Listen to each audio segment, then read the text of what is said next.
Marcelo Arancibia. Y ya para finalizar con la primera parte que tenía que ver con lo que hablábamos y con lo que sucedió lamentablemente ayer con esta dictadura venezolana que lamentablemente se volvió a quedar con el poder.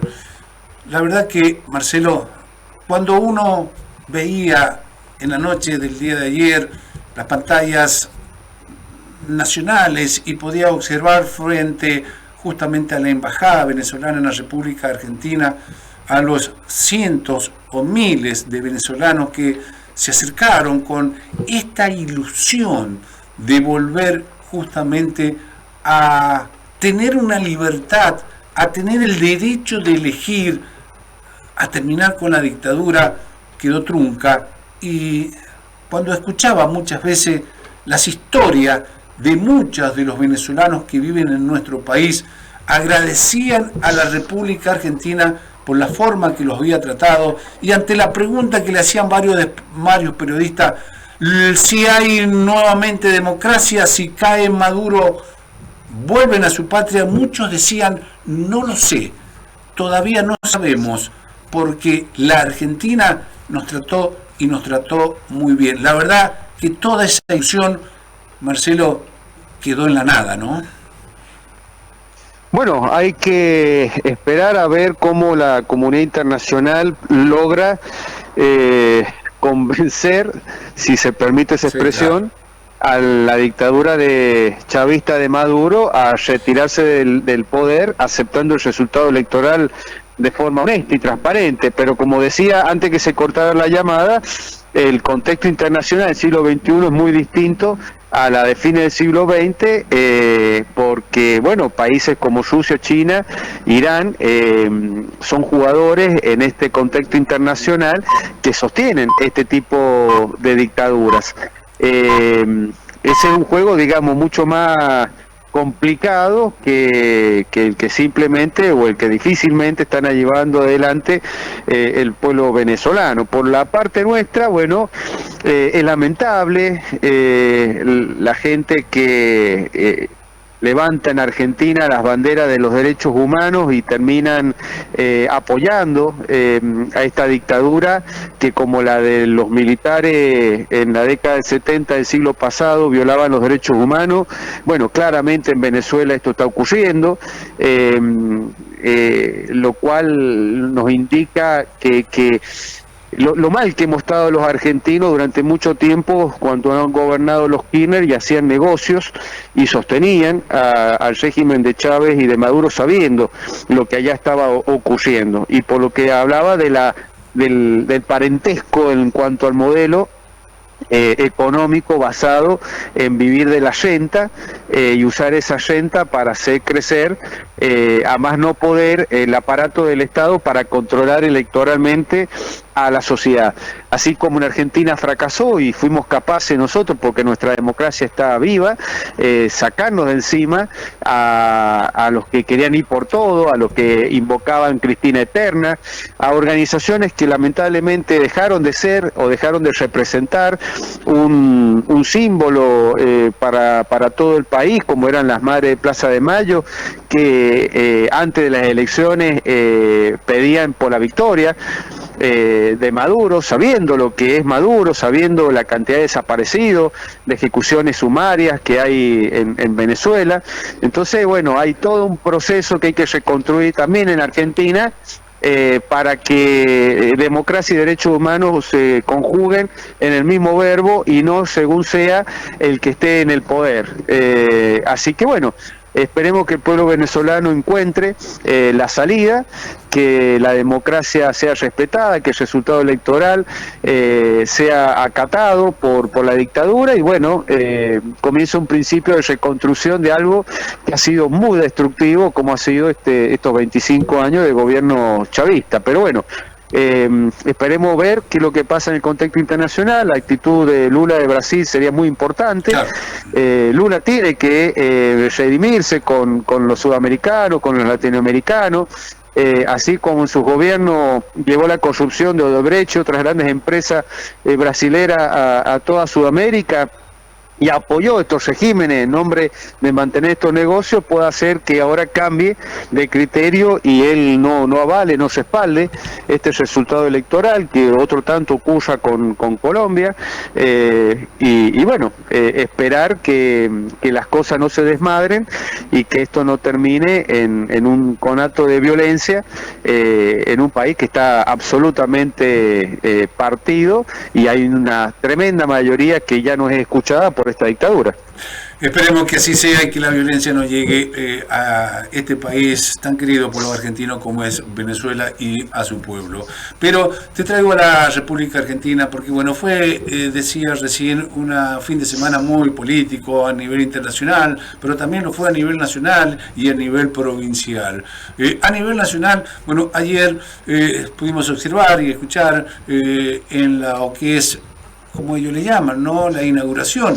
En definitiva era el final de una nueva edición de la exposición rural allí en Capital Federal, donde justamente los ruralistas, la gente del campo, le hacía un pedido muy importante al presidente de la Nación, y que tiene que ver con la baja o la eliminación de las retenciones, la eliminación del cepo, entre otras circunstancias. Cuando le llegó y tomó la palabra el propio presidente, manifestó que nadie más que él quiere sacar el cepo en la República Argentina, y también no le pidió paciencia a la gente del campo y reconoció que gran parte de lo que ellos producen, el 70% de lo que produce el campo, se lo lleva el Estado, manifestó. La verdad que esta actitud entre la gente del campo, la gente de la rural y el presidente de la Nación no se veía desde la época de Macri, ¿no? Bueno, sí, también ha quedado expuesta la tensión que hay, ¿no?, entre este sector tan dinámico de la economía nacional, que se expresa en la muestra de la rural, y el gobierno nacional, porque si bien ese sector creo que ha tenido un gran alivio al ser desplazado este gobierno kirchnerista, por las mismas razones que hablábamos, ¿no?, de la situación en Venezuela, y que la confiscación del capital privado o la extracción, había presión tributaria insoportable sobre los sectores económicos que más divisas generan al país, como el caso del campo que se congrega ahí. No hablamos de nuestro campo sanjuanino, que pobre está generalmente en situación de quiebra permanente. Pero en definitiva yo creo que la gente del campo lo que está pidiendo es salir de ese esquema que le está contando a Milei, dejarlo atrás, que es el fuerte intervencionismo estatal sobre la economía privada, porque no hay que olvidar que Milei no se cortó ningún brazo, pero se aumentó el impuesto país, que es el impuesto a la importación, que afecta a toda la economía nacional, no solamente con el campo, encareciendo los costos de producción, aumentó las retenciones, en el caso de la soja del 31 al 33%, y el superávit fiscal que se ha alcanzado ha sido producto, entre otras cosas, de una cuestión muy ortodoxa: aumentar impuestos y reducir gastos. Lo que el campo está pidiendo, bueno, es ir hacia ese modelo económico de normalidad, salir del cepo cambiario, tener un cambio competitivo, bajar el tema de las retenciones. Hay que entender que las retenciones de exportaciones solo se justifican cuando hay un dólar caro, pro exportador, para compensar, digamos, el sacrificio en cuanto al encarecimiento de los precios de las canastas básicas del país. Pero cuando el dólar está atrasado, como actualmente lo está ocurriendo y de hace mucho tiempo, bueno, las retenciones terminan siendo un problema para mejorar la productividad y la competitividad de este sector de la economía. También el presidente se comprometió a bajar en septiembre el impuesto país, cosa que había dicho el ministro de Economía apenas saliera aprobada la ley base, cosa que no ocurrió, y eliminar el impuesto país a fin de año. Así que bueno, esperemos que esas promesas puedan ser cumplidas. Lo cierto que la Argentina sigue parada sobre un territorio que vive temblando, vive con terremotos, la situación económica lejos está de haber sido resuelta, y me parece que sigue faltándole a este gobierno la capacidad o la vocación de que lo político es muy importante para resolver la cuestión económica, y lo político es lograr acuerdos, consensos en el orden federal con los gobernadores y en el Congreso de la Nación, sin actitudes agraviantes, sin generar grieta, sin utilizar la CIDE para seguir haciendo espionaje. Creo que es grave, es delicado este aumento arbitrario a casi 100 millones de dólares para gastos reservados de la CIDE.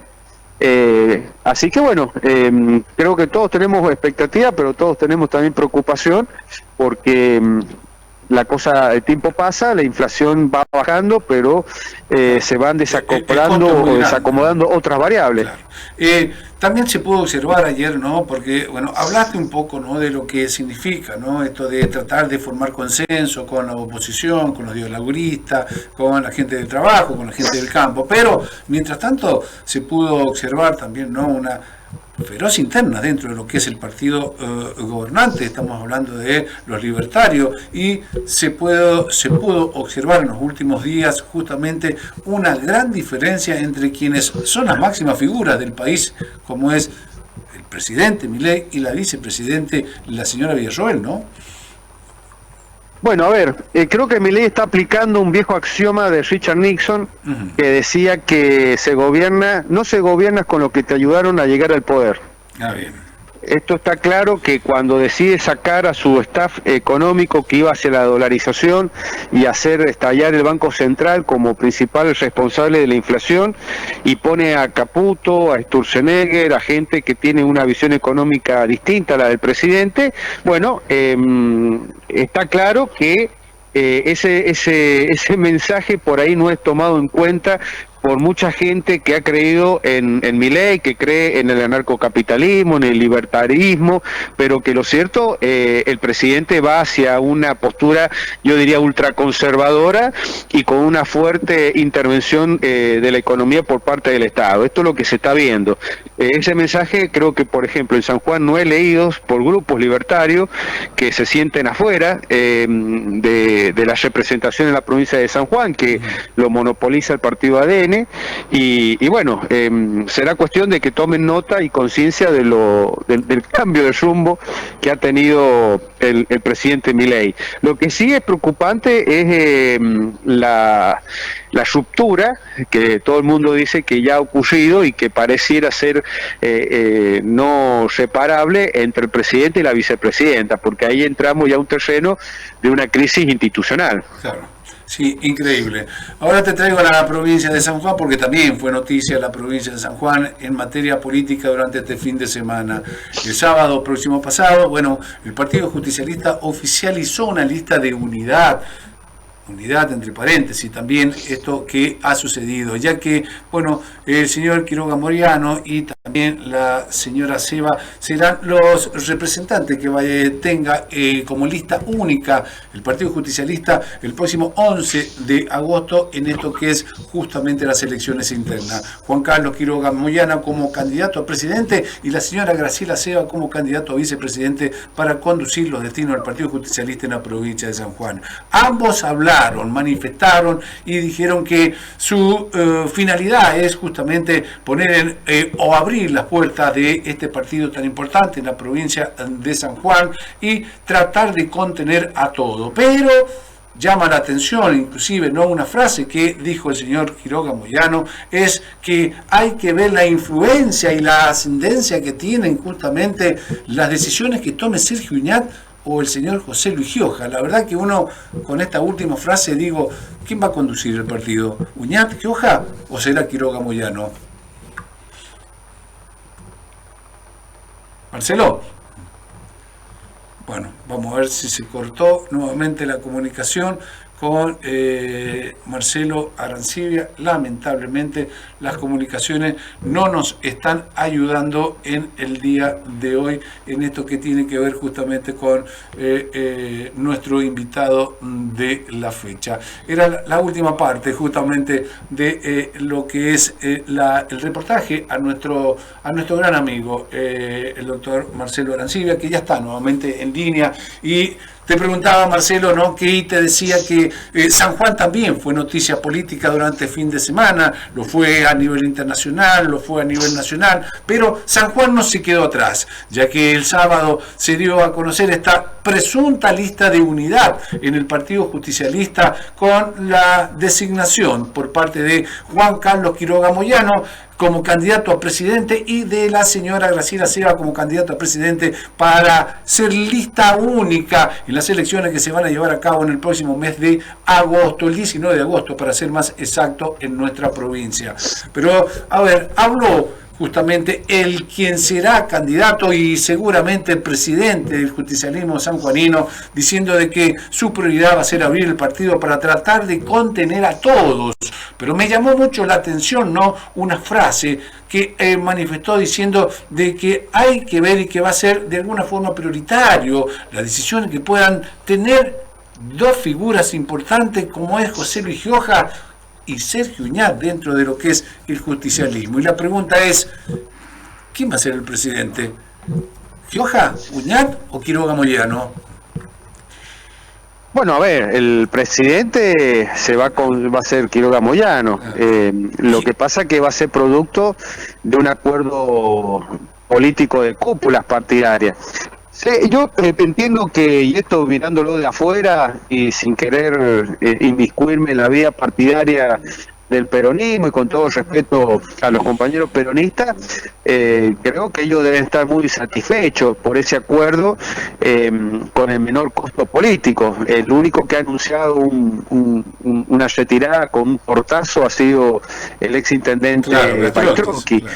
Pero mirando desde afuera, me parece que lo que el peronismo hace es procrastinar el problema de la sucesión o el nuevo liderazgo. Es decir, han pateado para adelante una discusión que estaba para darla. Yo tengo una crítica general a los partidos políticos, no en este caso particular, sino a diferencia de lo que sucede en otras sociedades democráticas donde los partidos políticos funcionan, cuando una etapa llega a su fin, cuando se termina un ciclo porque se pierde una elección o se pierde el poder, generalmente los partidos convocan a una interna partidaria a los fines de que aparezca nuevo liderazgo. Entonces ahí aparecen nuevos contendientes que buscan, con el voto de los afiliados a un partido, ser esa renovación, construir un nuevo liderazgo.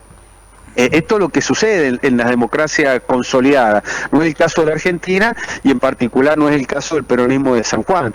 Yo creo que si ellos hubiesen resuelto ahora eso del nuevo liderazgo, hubiesen permitido una interna transparente, competitiva, no sé, entre Baitrocchi, Gramajo, Aranda, o no, pero Aranda no está en el Partido Pro, Cristian Andino. Bueno, tal vez ellos ya tendrían para fin de año resuelta la cuestión del liderazgo y hubiese sido mucho más factible nada lo asegura, pero hubiese encarado ya con tiempo la instalación de este nuevo liderazgo que para el peronismo va a ser muy importante en el 2025. Lo que va a ocurrir en el 2025 es que la lista se va a hacer a dedo seguramente por las dos personas que tienen el control político del partido, que es el caso de los gobernadores Gioja y Uñac. Creo que esto lo que ha ocurrido es una buena noticia para el gobernador Orrego, porque sí, claro, bueno, lo que no se ordena a tiempo se desordena. Claro, es difícil ordenarlo a último tiempo, ¿no? Te llamó mucho la atención teniendo en cuenta, ¿no?, que bueno, fue en compañía justamente de otro profesional. Fueron los primeros que denunciaron hechos de corrupción en la provincia de San Juan en la era de José Luis Gioja, algo que quedará lamentablemente solamente para la anécdota, porque la justicia no investigó nada, absolutamente nada, y recordemos, se trata justamente de la presentación que hiciste hasta la justicia, con respecto, ¿no?, a en lo que se le pagó en aquella oportunidad de más a la famosa empresa de ART o de riesgo de trabajo por parte del gobierno de José Luis Gioja. Te digo todo esto porque entre las cosas que dijo Bastrocchi ayer, cuando de alguna forma dio el portazo al Partido Justicialista diciendo que él se va del Partido Justicialista y que se lleva consigo sus convicciones, el exintendente mostró justamente en un texto muy largo, dijo que el liderazgo eterno que existe de dedos largos y de cuentas raras en su partido. ¿A qué se hará referencia de esto de dedos largos y cuentas raras? Bueno, sería interesante una repregunta, que el ex intendente Bastrocchi se haga estos tipos, haga una entrevista, ¿no? Claro, sí, abierta con el periodismo para que profundice esos conceptos. Y a mí me parece, saludable que Bastrocchi haya dado un portazo al partido que lo vio nacer. Claro. El tema es que él tuvo cargos muy gravitantes los últimos 12 años, fundamentalmente cuando fue ministro de gobierno, claro. Y como tal yo era presidente del Foro de Abogados y no puedo dejar de olvidar que él hizo todo lo posible para destruir la división de poderes, para constituir un poder judicial con una corte adicta al gobierno provincial. Entonces, bienvenido la gente que hace autocrítica y bueno, se arrepiente de haber sido parte de un proceso que no solamente se equivocó al momento de dictar la ley de lemas para ver si se quedaba en el poder, sino fue un problema, un error de estrategia electoral, fue mucho más profundo. Así que bueno, bienvenido a esta autocrítica, puede hacer que hayan muchas más.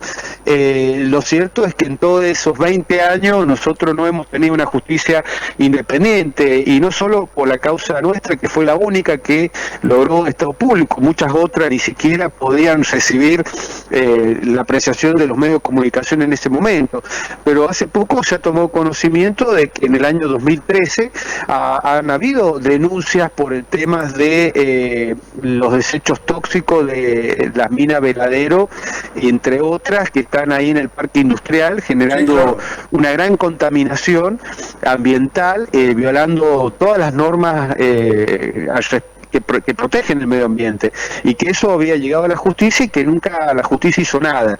De hecho, actualmente no hace nada, a pesar de que todo esto ya se conoce, habiendo muchos responsables, hay una cadena de responsabilidades. Entonces, bueno, la tarea es grande para hacer, no solamente Venezuela, si logra que se respete el resultado electoral, separar años y décadas de injusticia y destrucción de las instituciones. San Juan también tiene que ir por ese proceso de separar sus instituciones y bueno, y que la justicia recupere su independencia y lleve a los tribunales a quienes han sido responsables de la corrupción que ha habido en San Juan, y no que quede esto como una anécdota o un dicho en una carta pública explicando por qué un dirigente se retira de un partido político. La última, Marcelo, dándote las gracias, por supuesto, por esta extensa y desprolija comunicación, teniendo en cuenta. Pero eso no es problema de los teléfonos que no funcionan en pleno año 2024. Exactamente, pero la última tiene que ver con lo que dijiste, ¿no? Que todo esto que está sucediendo en el justicialismo es una muy buena noticia para el gobernador de la provincia, el doctor Orrego, teniendo en cuenta, y pensás que de alguna forma esta decadencia del Partido Justicialista va a favorecer al gobierno actual sanjuanino encabezado por el doctor Orrego el año que viene en esto que son las elecciones de medio término? Mirá, lo vamos a ver en estas próximas semanas cuando se trate la adhesión o no al RIGI. Ahí vamos a ver si el justicialismo pretende meter palos en la rueda o pretende ser una oposición responsable. Uno puede cuestionar los términos de este capítulo de la ley base que es el RIGI, pero lo cierto es que el justicialismo ha apoyado cosas peores, si se permite la expresión. Ellos avalaron el acuerdo secreto entre Cristina y Chevron para Vaca Muerta, que no era muy distinto al SIG en cuanto a exenciones impositivas, eliminación de aranceles de importación, la posibilidad de disponer divisas por las exportaciones.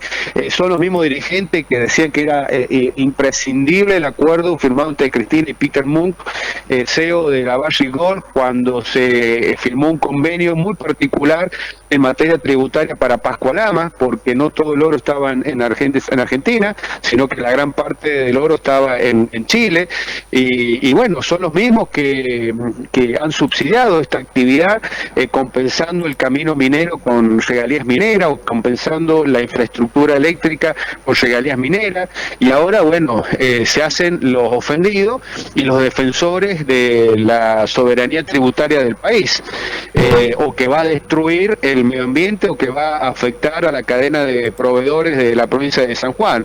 Entonces, bueno, ahí vamos a ver si realmente ellos están dispuestos a debatir un San Juan donde ya el Estado no va a ser el que resuelva todos los problemas económicos y laborales de la provincia, y si tienen un modelo productivo para San Juan superador al que ha terminado con el fracaso de su modelo económico kirchnerista.